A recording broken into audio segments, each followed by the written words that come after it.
Hi everyone, ఎలా ఉన్నారు? అందరూ బాగున్నారా? సో బత్తాయి జ్యూసు, మనం బత్తాయి జ్యూస్ చేయడానికి చాలా కష్టపడుతూ ఉంటాం కదా. మామూలుగా జ్యూసర్ కాకుండా మనము చాలా గట్టిగా ప్రెస్ చేస్తేనే జ్యూస్ వస్తుంది కదా. అలా కాకుండా ఇది ఫిలిప్స్ జ్యూసర్ అండి. చాలా బాగుంది. మనం ఈజీగా అంత ఫోర్స్ పెట్టకుండా ఆటోమేటిక్గా జస్ట్ మనం ప్రెస్ చేస్తే అదే తిరుగుతుంది అనమాట. ఇది ఎలా యూజ్ చేయాలో నేను చూపిస్తాను చూడండి. ఇది అమెజాన్లో ఉంది. మీరు కావాలంటే పర్చేస్ చేయొచ్చు. నేను లింక్ డిస్క్రిప్షన్‌లో ఇస్తాను. మీరొక్కసారి చూడండి. ఇది మనం జస్ట్ బత్తాయిని ఇలా ప్రెస్ చేసి పట్టుకుంటే చాలు.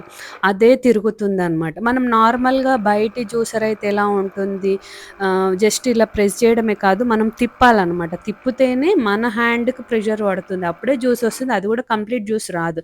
కానీ ఈ బత్తాయి జ్యూస్‌లో మీరు అబ్జర్వ్ చేయండి. ఇప్పుడు నేను చూపిస్తాను. అది మొత్తం జ్యూస్ తీసిన తర్వాత ఎలా ఉంటుందో. అదే రివర్స్‌లో తిరుగుతుంది. అదే యాంటీ క్లాక్ వైజ్ కూడా తిరుగుతుందనమాట.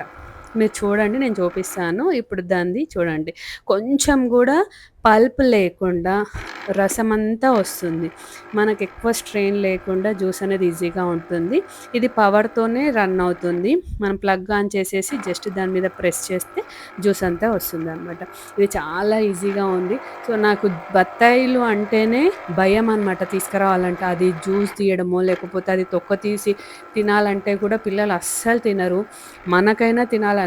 ఆ తొక్క తీసి అదంతా నీట్‌గా తీసి తింటే పుల్ల పుల్లగా ఉంటుంది.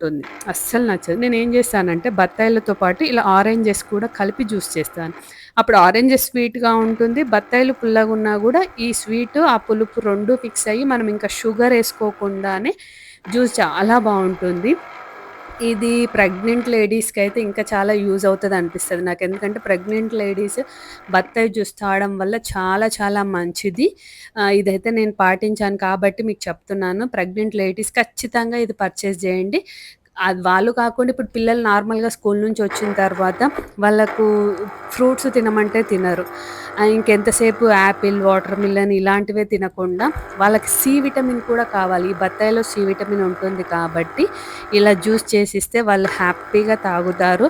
వితిన్ 1 మినిట్‌లో వాళ్ళు ఒక గ్లాస్ జ్యూస్ తాగుతారు. ఒక గ్లాస్ జ్యూస్ అంటే మనం 3 బత్తాయిలు తిన్న వాళ్ళైతారనమాట. సో, ఇది మీకు చాలా యూజ్ అవుతుంది. చూడండి, నేను ఇంచుమించు 5 బత్తాయిలు తీసుకున్నాను. 2 ఫుల్ గ్లాసు జ్యూస్ వచ్చిందనమాట 5 బత్తాయిలకి. మీరే చూడండి. చాలా ఈజీ. వితిన్ 5 మినిట్స్‌లో వాళ్ళకి జ్యూస్ చేసి ఇయ్యొచ్చు. ఎవరైనా గెస్ట్‌లొచ్చినా కూడా మనము వేరే బయట నుంచి జ్యూసులు లేకుండా ఇలా బత్తాయిలు తెచ్చిపెట్టుకొని అప్పటికప్పుడు జ్యూస్ చేసి ఇయ్యొచ్చనమాట. ఇది మీకు ఒకవేళ నచ్చితే ఈ వీడియోని లైక్ చేయండి. అండ్ మీకు ఈ ప్రోడక్ట్ కావాలి ఫిలిప్స్ జ్యూసర్ అంటే డిస్క్రిప్షన్‌లో లింక్ ఇస్తాను. తప్పకుండా మీరు వెళ్లి పర్చేస్ చేయండి. అండ్ మీకు ఈ వీడియో ఎలా అనిపించింది? ఈ జ్యూసర్ మీకు యూజ్ అయిందో లేదో కామెంట్ బాక్స్‌లో కూడా మెన్షన్ చేయండి. అంటే నేను పెట్టిన వీడియో మీకు హెల్ప్ అయింది అంటే నాకు కూడా హ్యాపీ కదా. అందుకే మీరు కామెంట్ బాక్స్‌లో మెన్షన్ చేయండి. సో, లైక్ చేయండి, షేర్ చేయండి, సబ్స్క్రైబ్ చేయండి. Thank you for watching.